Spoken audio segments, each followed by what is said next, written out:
મતદાનની ટકાવારી દર્શાવતો પીળો કાર્ડ કઈ રીતે ભરવો તેની માહિતી અહીં આગળ છે. આ પીળો કાર્ડ ખૂબ જ અગત્યનો છે, કારણ કે આ પીળા કાર્ડને આધારે જ કમ્પ્યુટરની અંદર એન્ટ્રીઓ થતી હોય છે. આમ PSO5 અને પીળો કાર્ડ ખૂબ અગત્યનો છે.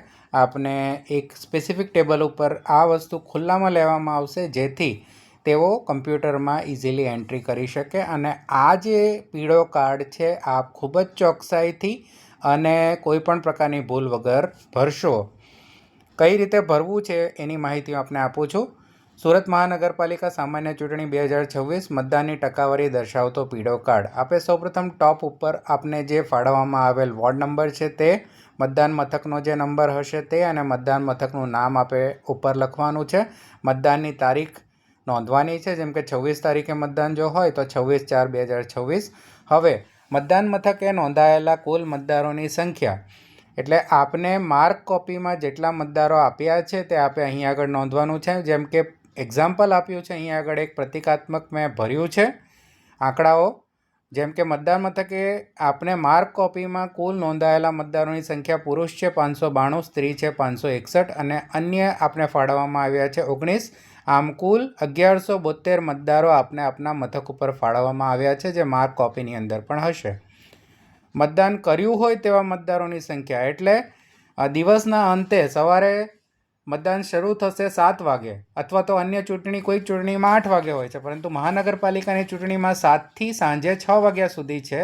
તો આપે મતદાન પૂરું થયા પછી કુલ કેટલા પુરુષોએ મતદાન કર્યું તો 412 પુરુષો, કેટલી સ્ત્રીઓએ મતદાન કર્યું તો 398, અને અન્ય 00 અને કુલ 810 મતદારોએ મતદાન કર્યું છે તે અહીં આગળ નોંધવાનું છે. આમ આપ જોશો કે આપને ફાળવવામાં આવ્યા હતા પુરુષો 592, જેમાંથી 412 પુરુષોએ મતદાન કર્યું છે, તો એની ટકાવારી ત્રીજી કોલમ છે મતદાન મથકે થયેલ મતદાનની ટકાવારી. તો આ ટકાવારી કઈ રીતે કાઢશો તો 412 એકચ્યુઅલ મત આપનાર મતદારો ભાગ્યા આપને ફાળવવામાં આવેલ પુરુષ મતદારો, એટલે 412 ભાગ્યા 592 ગુણ્યા 100 કરશો એટલે થશે 69.59.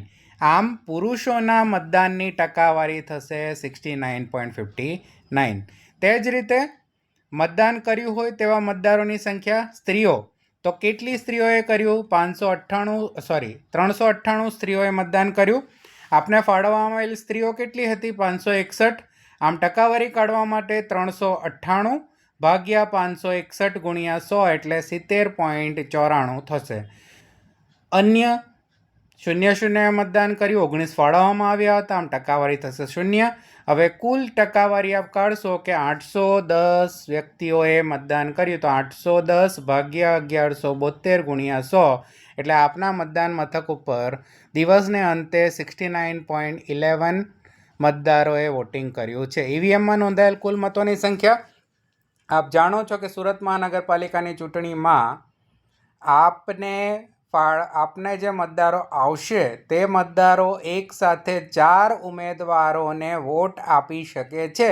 એટલે 4ને વોટ આપ્યા બાદ એ નીચે રજિસ્ટર્ડ બટન દબાવી શકે છે, નોટાને પણ વોટ આપી શકે છે. એટલે મતદારોની સંખ્યા ટેલી થશે, જેમ કે 412 અને 398 ટોટલ 810, પરંતુ મતોની સંખ્યા ટેલી કરી શકાશે નહીં, કારણ કે મતદારને અધિકાર છે કે એ એક મત આપીને રજિસ્ટર બટન દબાવી શકે, 2 વ્યક્તિને મત આપીને રજિસ્ટર બટન દબાવી શકે, 3 વ્યક્તિને પણ અથવા 4 વ્યક્તિને મત આપીને પણ રજિસ્ટર બટન દબાવી શકે છે, પરંતુ 4થી વધારે વ્યક્તિને વોટ આપી શકશે નહીં. એટલે ઈવીએમમાં નોંધાયેલા મતો આપ ટોટલ બટન દબાવશો તો આપને મળશે કે કુલ 810 મતદારોએ મત આપ્યા અને 2835 મતપેટીની અંદર પડ્યા છે. ઈવીએમમાં નોંધાયેલા મતોની સંખ્યા છે 2835, જે ટોટલ બટન દબાવી આપ મેળવી શકશો. નીચે આપે તારીખ લખવાની છે અને પ્રિસાઇડિંગ ઓફિસરની સાઇન કરવાની